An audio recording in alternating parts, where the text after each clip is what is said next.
ಆತ್ಮೀಯ H16 news ವೀಕ್ಷಕರೇ, ನಾನು ನಿಮ್ಮ MI ಅಥವಾ ಮಲ್ಲಪ್ಪ ಜೋತಾರ. ಆತ್ಮೀಯರೇ, ಲಕ್ಷ್ಮಣ ಸವದಿ ಈ ಹೆಸರು ಬೆಳಗಾವಿ ಜಿಲ್ಲೆಯಲ್ಲಿ ಒಂದು ಪಿಕ್ಯುಲಿಯರ್.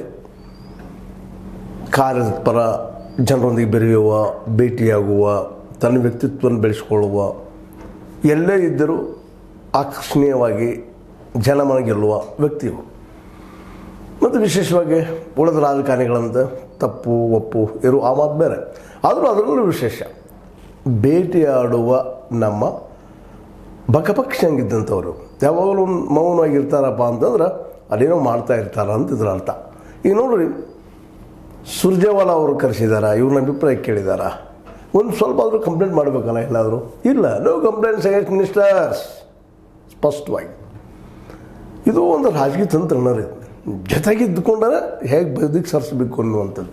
ಯಾಕಂದ್ರೆ ಈಗ DCC ಬ್ಯಾಂಕಿನ ಎಲೆಕ್ಷನ್ ಬಂದದ, ಅದರಲ್ಲೇ ಜಾರಕಿಹೊಳಿ ಅವರು ತಮ್ಮದೇ ಆದಂಥ ಒಂದು ಪಂಗಡವನ್ನು, ಬಣವನ್ನು ರೆಡಿ ಮಾಡ್ಕೊಳ್ತಾ ಇದ್ದಾರೆ. ಹೊಸ ರೀತಿಯ ರಾಜಕಾರಣ ನಡೀತಾ ಇದೆ ಬೆಳಗಾವಿ ಜಿಲ್ಲೆಯಲ್ಲಿ. ಹೇಗಾದ್ರೂ ಮಾಡಿ ಬೆಳಗಾವಿ ಜಿಲ್ಲೆಯನ್ನು ತಮ್ಮ ಸುಪರ್ತಿಗೆ, ರೈತನ ತಮ್ಮ ಸುಪರ್ತಿಗೆ ನೋಡಬೇಕು ಅನ್ನುವಂಥ ದೃಢ ಮನಸ್ಸಿನಿಂದ ಜಾರಕಿಹೊಳಿ ಸಹೋದರು ಇಬ್ಬರು ಬುದ್ಧಿವಂತರು. ನಮ್ಮ ಬಾಲಚಂದ್ರ ಜಾರಕಿಹೊಳಿ ಆಗಿರ್ಬೋದು, ಸತೀಶ್ ಜಾರಕಿಹೊಳಿ ಅವರಾಗಿರ್ಬೋದು, ಇಬ್ಬರು ಬುದ್ಧಿವಂತರು.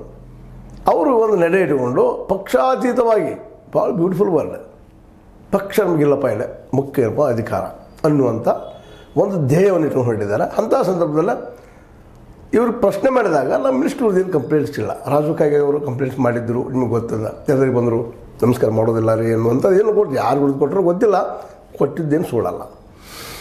ರಾಜು ಕಾಗೆ ಇವರು ಅತ್ಯಂತ ಆತ್ಮೀಯ ಮಿತ್ರರು. ಹೀಗಾಗಿ ಜಿಲ್ಲೆಯ ಅನೇಕ